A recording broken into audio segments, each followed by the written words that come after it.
of Senator-elect Panfilo Morena Lacson. The National Board of Canvassers, we, the Chairman and Commissioners of the Commission on Elections, sitting en banc as a National Board of Canvassers of the May 12, 2025 national and local elections, do hereby proclaim Panfilo Morena Lacson as Senator-elect to serve for a term of 6 years ending on June 30, 2031, in accordance with Section 4, Article 6 of the 1987 Constitution, Republic of the Philippines. Given this 17th day of May 2025 in the city of Manila, Philippines. Signed, George Erwin Garcia, Chairman. Commissioners Amy P. Ferulino, Ray E. Bulay, Ernesto Ferdinand P. Maceda Jr., Nelson J. Celis, Maria Norina S. Tangaro Casingal, and Noli R. Pipo. Attested to Fisto E. Elnas Jr., Executive Director.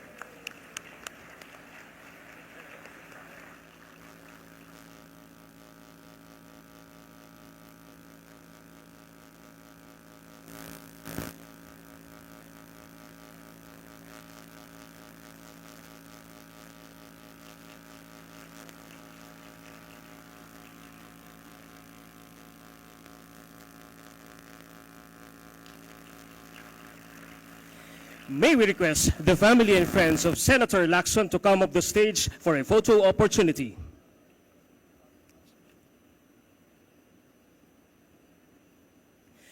Now may we request Senator Lacson for a short message.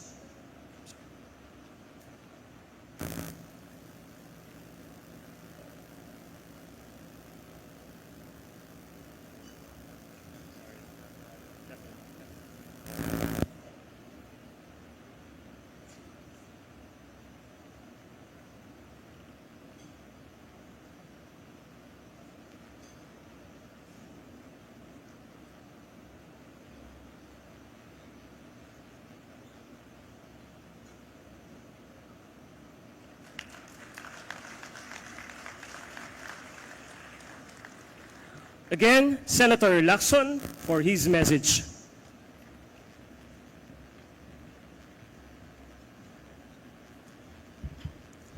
Matagal-tagal ko na rin kakilala si Chairman Garcia, no? At kung di ako nagkakamali, kami magkababayan sa lalawigan ng Cavite. Pero hindi ko akalain na ganito pala siya kasadista, no? 90 days kaming nagkampanya, halos araw-araw na ginawa ng Diyos, speech kami ng speech. Nung makita ko yung programa, speech na naman, poproklama na kami, panalo na kami, speech na naman, Chairman. Levity aside, no? Barring any future adverse, serious, and credible issues or accusations raised against the Commission on Elections in the conduct of the May 2025 elections, I take my hat off to Chairman Garcia, the COMELEC commissioners, the staff, the employees of the Commission on Elections for a job well done.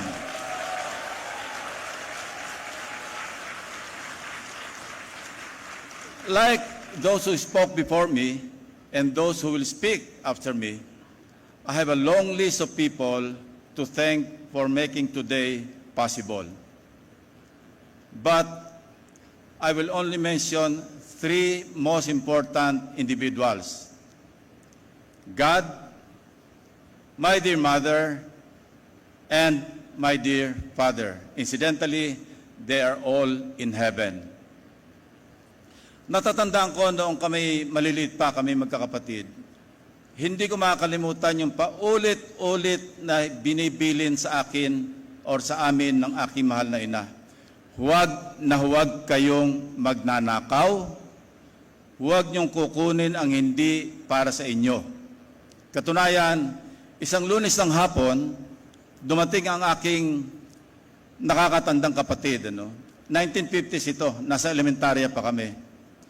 Tuwan-tuwa siya, binabalita sa aking ina, Inay, nakapulot po ako ng 1 sentimo. And mind you, huwag natin matayin ng 1 sentimo nung araw, nung 1950s. Late 50s po ito. Dahil mahalaga po ang 1 sentimo. Ang sinabi ng aking ina, ang may-ari ng isang sentimo na yan, hindi makakatulog ngayong gabi. Kaya saka hanap ng pera na yan.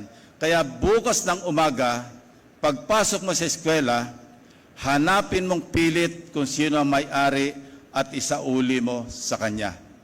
Yan po ang aking nanay na nagsasabi, nagbibilin na huwag kayong magnanakaw. Ang akin po namang ama, dahil siya anak ng isang veteranong katipunero, si Lolo Mauricio, ang laging habilin naman sa akin na hanggang sa ako'y, kasi nag-abot pa kami bago siya namatay, ako'y naging PNP, Chief PNP, Director General. Ang bili niya sa akin, simple lamang, lagi mong pakakatandaan, Ping, sabi niya, ang tama ay paglaban, ang mali ay labanan. Yon po ang akin naging panuntunan, naging aking gabay sa mahigit 50 taon na ako'y nagsilbi sa gobyerno. 20 taon bilang sundalo, 10 taon bilang pulis, at 18 taon bilang senador. At ito po, Chairman, Commissioners, will be my 4th term as an elected Senator of the Republic. Mabuhay po ang Pilipinas, mabuhay ang COMELEC, at mabuhay po tayong lahat. Thank you very much, Senator Lacson.